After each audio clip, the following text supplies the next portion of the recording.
ইসলাম ধর্মের প্রচলন আদিকাল থেকেই, অর্থাৎ পৃথিবীর প্রথম মানব হযরত আদম আলাইহিস সালামের সময় থেকেই শুরু হয়। 610 খ্রিস্টাব্দে ইসলাম ধর্মের সর্বশেষ নবী ও রাসূল হযরত মুহাম্মদ সাল্লাল্লাহু আলাইহি ওয়াসাল্লামের কাছে আল্লাহর পক্ষ থেকে কুরআন নাজিল হতে থাকে। সেখানে মহান এক আল্লাহর বর্ষতা স্বীকার করে ইসলাম প্রচারের, আসন্ন শেষ বিচারের প্রতীক্ষা করার এবং গরিব ও অভাবগ্রস্তদের যত্ন নেয়ার আহ্বান জানানো হয়েছে। ইসলাম ধর্মের শেষ নবী হযরত মুহাম্মদ সাল্লাল্লাহু আলাইহি ওয়াসাল্লামের ইন্তেকালের পর যারা ইসলামী সাম্রাজ্যের হাল ধরেন তারাই ছিলেন খলিফা। প্রথম 4 জন শাসককে বলা হয় খলিফায়ে রাশিদুন। তারা ছিলেন হযরত আবু বকর রাদিয়াল্লাহু তাআলা আনহু, হযরত উমর রাদিয়াল্লাহু তাআলা আনহু, হযরত উসমান রাদিয়াল্লাহু তাআলা আনহু এবং হযরত আলী রাদিয়াল্লাহু তাআলা আনহু। এদের মধ্যে প্রথমেই যার কথা আসে তিনি হলেন হযরত আবু বকর রাদিয়াল্লাহু তাআলা আনহু। ইসলামের প্রথম খলিফা হযরত আবু বকর রাদিয়াল্লাহু তাআলা আনহু 573 সালে মক্কার কুরাইশ বংশের বনু তাইম গোত্রে জন্মগ্রহণ করেন। আবু বকরের পূর্ণ নাম আব্দুল্লাহ ইবনে উসমান ইবনে আমির ইবনে আমর ইবনে কাব ইবনে সাদ ইবনে তাইম ইবনে মুররাহ ইবনে কাবা ইবনে লুয়াই ইবনে গালিব ইবনে ফিহর আল কুরাইশি। তার বাবার নাম আবু কুহাফা ও মায়ের নাম সালমা বিনতে শাখার। ছিলেন মহানবী হযরত মুহাম্মদ সাল্লাল্লাহু আলাইহি ওয়াসাল্লামের একজন প্রধান সাহাবী। হযরত মুহাম্মদ সাল্লাল্লাহু আলাইহি ওয়াসাল্লামের ইন্তেকালের পর তিনি খলিফা হন এবং মুসলিমদের নেতৃত্ব দেন। আল কুরআনে আবু বকরকে গুহার দ্বিতীয় ব্যক্তি হিসেবে সম্বোধন করা হয়েছে। হিজরতের সময় হযরত মুহাম্মদ সাল্লাল্লাহু আলাইহি ওয়াসাল্লামের সঙ্গে সাওয়ার পর্বতের গুহায় আশ্রয় নেয়ার কারণে এভাবে সম্বোধন করা হয়েছে। হযরত আবু বকর রাদিয়াল্লাহু তাআলা আনহু প্রথম যুগের ইসলাম গ্রহণকারীদের একজন। প্রাপ্তবয়স্কদের মধ্যে তিনি প্রথম ইসলাম গ্রহণ করেছিলেন। এ সম্পর্কে বলা হয়েছে, অন্যান্য সবার ইসলাম গ্রহণের আগে তাদের মনে কিছু মাত্রায় দ্বিধা ছিল, কিন্তু আবু বকর বিনা দ্বিধায় ইসলাম গ্রহণ করেন। আবু বকরের ইসলাম গ্রহণের অনেককে ইসলাম গ্রহণে অনুপ্রাণিত করেছে। তিনি তার ঘনিষ্ঠ বন্ধুদের ইসলাম গ্রহণে উৎসাহ যোগান। তাকে দেখে অনেকে ইসলাম গ্রহণ করেছিলেন। এছাড়া তিনি আল্লাহর রাসূল হযরত মুহাম্মদ সাল্লাল্লাহু আলাইহি ওয়াসাল্লামের শ্বশুর ছিলেন। রাসূলের মেরাজের ঘটনা এক ব্যক্তির কাছে শুনে তিনি সঙ্গে সঙ্গে বিশ্বাস করেছিলেন। হযরত মুহাম্মদ সাল্লাল্লাহু আলাইহি ওয়াসাল্লামের প্রতি অতুলনীয় বিশ্বাসের জন্য তাকে সিদ্দিক বা বিশ্বস্ত উপাধি দেওয়া হয়। পবিত্র মক্কা নগরীতে বেড়ে ওঠেন হযরত আবু বকর রাদিয়াল্লাহু তাআলা আনহু। ছোটবেলায় তিনি অন্য আরব শিশুদের মতো বেদুইনদের মাঝে উট নিয়ে খেলা করতেন। উট খুব পছন্দ করতেন তিনি। বলা হয়, ছাগল আর উটের বাচ্চা নিয়ে তার অতিরিক্ত ভালোবাসার জন্য লোকে তার নাম দেয় আবু বকর বা উটের বাচ্চার বাবা। 10 বছর বয়সে হযরত আবু বকর রাদিয়াল্লাহু তাআলা আনহু তার বাবার সাথে একটি বাণিজ্য কাফেলায় সিরিয়ায় যান। তরুণ বয়সে আবু বকর একজন বণিক হিসেবে জীবিকা নির্বাহ শুরু করেন। তিনি প্রতিবেশী সিরিয়া, ইয়েমেন ও অন্যান্য অঞ্চলে ব্যবসার কারণে সফর করেন। এর মাধ্যমে তিনি সম্পদশালী হয়ে ওঠেন। আবু বকর শিক্ষিত ছিলেন এবং কাব্যের প্রতি তার আগ্রহ ছিল। তিনি তার গোত্রের একজন নেতা হয়ে উঠেছিলেন। ইয়েমেন থেকে বাণিজ্য শেষে ফেরার পর তিনি হযরত মুহাম্মদ সাল্লাল্লাহু আলাইহি ওয়াসাল্লামের ইসলাম প্রচারের সংবাদ পান। এরপরই তিনি ইসলাম গ্রহণ করেন। হযরত আবু বকর রাদিয়াল্লাহু তাআলা আনহুর মেয়ে আয়েশার সঙ্গে হযরত মুহাম্মদ সাল্লাল্লাহু আলাইহি ওয়াসাল্লামের বিয়ের ফলে তাদের দুজনের সম্পর্ক আরো ঘনিষ্ঠ হয়ে ওঠে।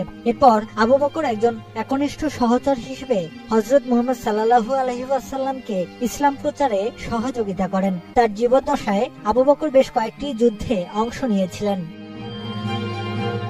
624 সালে আবু বকর রাদিয়াল্লাহু তাআলা আনহু মুসলিম ও কুরাইশদের মধ্যে সংঘটিত প্রথম বদরের যুদ্ধে অংশ নেন। তিনি রাসূল সাল্লাল্লাহু আলাইহি ওয়াসাল্লামের তাবুত প্রহরার দায়িত্বে ছিলেন। পরের বছর উহুদের যুদ্ধেও তিনি অংশ নিয়েছিলেন। পরে আবু বকর রাদিয়াল্লাহু তাআলা আনহু ইহুদি বনু নাদির গোত্রের বিরুদ্ধে অভিযানে অংশ নিয়েছিলেন।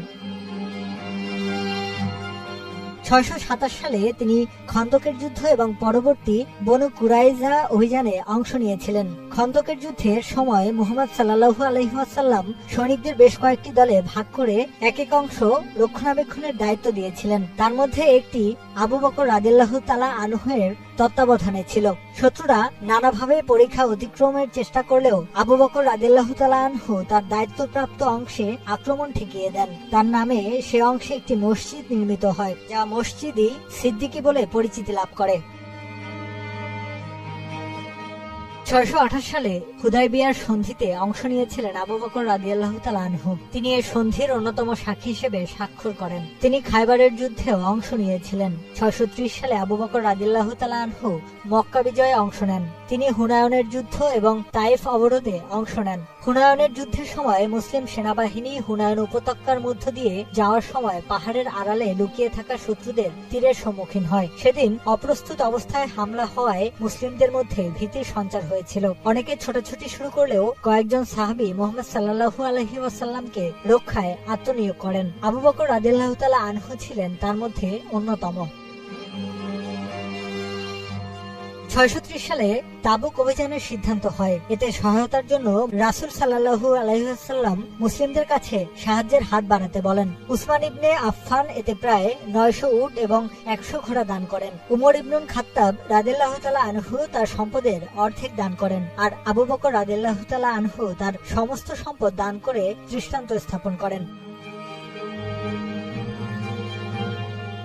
631 সালে মুসলমানদের একটি দল মুক্তভাবে হজের উদ্দেশ্যে মক্কা গমন করে। আবু বকর রাদিয়াল্লাহু তাআলা আনহু এ দলের নেতৃত্ব দেন। ইসলামের ইতিহাসে তিনি প্রথম আমিরুল হজ বা হজের নেতা হিসেবে স্বীকৃত।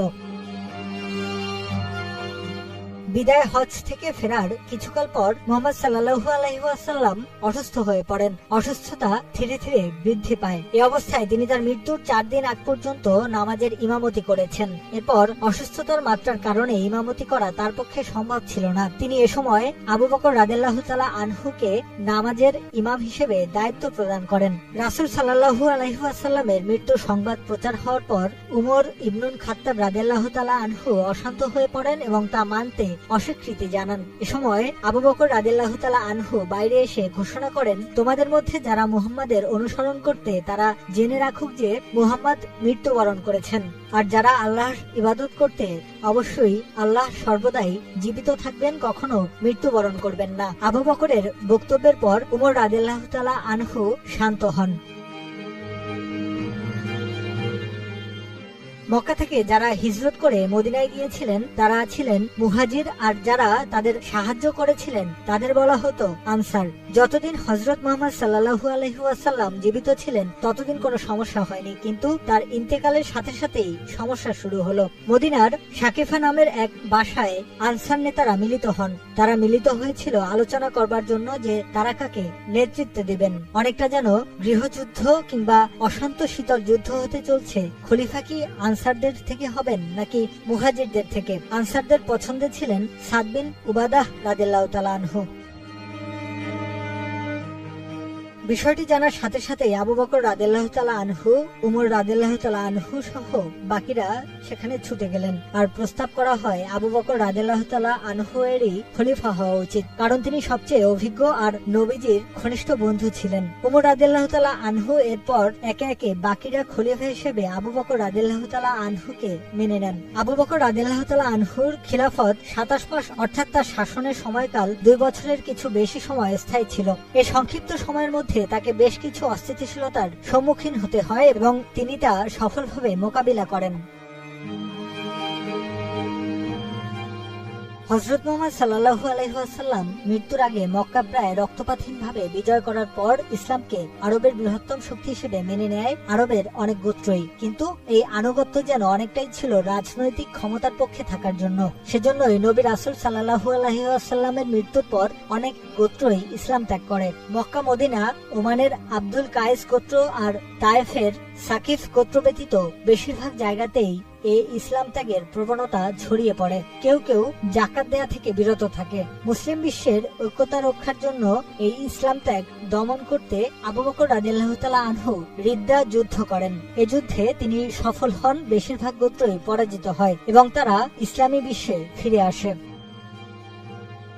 ইসলাম ত্যাগের আরো একটা কারণ ছিল ভণ্ড নবীদের আবির্ভাব। হযরত মুহাম্মদ সাল্লাল্লাহু আলাইহি ওয়াসাল্লামের অভাবনীয় সাফল্য দেখে আরবের অনেকেই নিজেদের নবী বলে দাবি করতে থাকে। তারা আবু বকর রাদিয়াল্লাহু তাআলা আনহু এর কাছ থেকে ক্ষমতার ভাগ চেয়ে বসে। 632 সালের ডিসেম্বরে আল ইয়ামামা নামক স্থানে আবু বকর রাদিয়াল্লাহু তাআলা আনহু এর বাহিনীর সাথে মুসাইলিমার যুদ্ধ হয়। মুসলিমদের নেতৃত্ব দেন খালিদ বিন ওয়ালিদ রাদিয়াল্লাহু তাআলা আনহু এবং এই যুদ্ধে মুসাইলিমা নিহত হন। কিন্তু মুসলিম মুসলিমদের পক্ষে মারা যান 800 জন কুরআনে হাফেজ।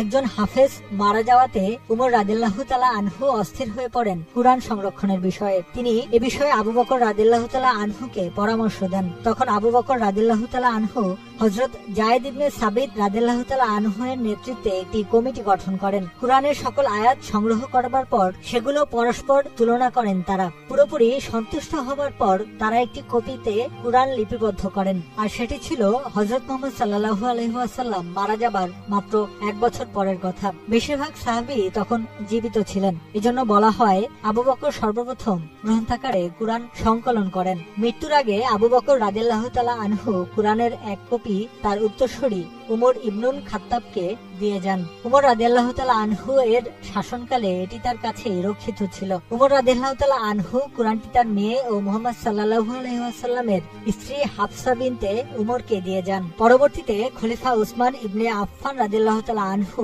কুরআনের আরো প্রতিলিপি তৈরি করিয়ে তা খেলাফতের বিভিন্ন স্থানে প্রেরণ করেছিলেন।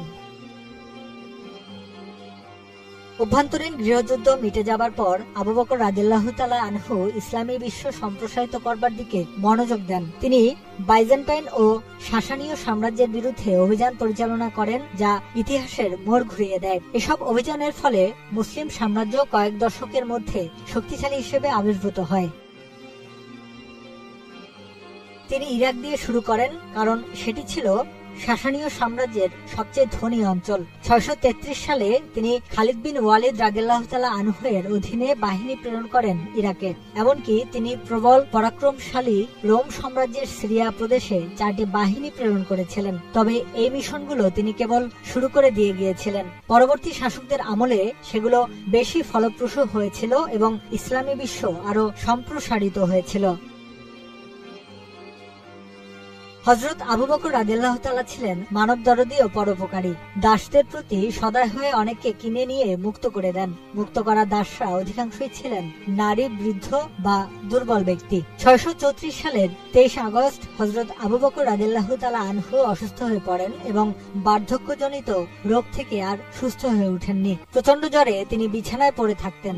বুঝতে পেরেছিলেন তার সময় শেষ হয়ে এসেছে। তিনি তখন হযরত আলী রাদিয়াল্লাহু তাআলা আনহুকে ডেকে পাঠান এবং অনুরোধ করেন যেন তিনি তার জানাজার আগে গোসল করিয়ে দেন লাশকে, কারণ হযরত মুহাম্মদ সাল্লাল্লাহু আলাইহি ওয়াসাল্লামের ক্ষেত্রে আলী রাদিয়াল্লাহু তাআলা আনহুই কাজটি করেছিলেন। মৃত্যুর কিছু আগে তিনি পরামর্শ দেন যে হযরত উমর রাদিয়াল্লাহু তাআলা আনহু পরবর্তী খলিফা হতে পারেন, আবার যেন মুসলিম জাতি সমস্যায় না পড়ে সেজন্য।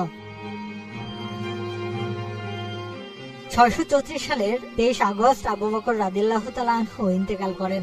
তার জানাজার নামাজ পড়ান হযরত উমর রাদিয়াল্লাহু তাআলা আনহু। তিনি চেয়েছিলেন তার কবর যেন নবী সাল্লাল্লাহু আলাইহি ওয়াসাল্লামের পাশেই হয় এবং মুসলিমরা তাকে সেখানেই সমাহিত করেন। মদিনায় হযরত মুহাম্মদ সাল্লাল্লাহু আলাইহি ওয়াসাল্লামের কবরের ঠিক পাশেই তাকে দাফন করা হয়।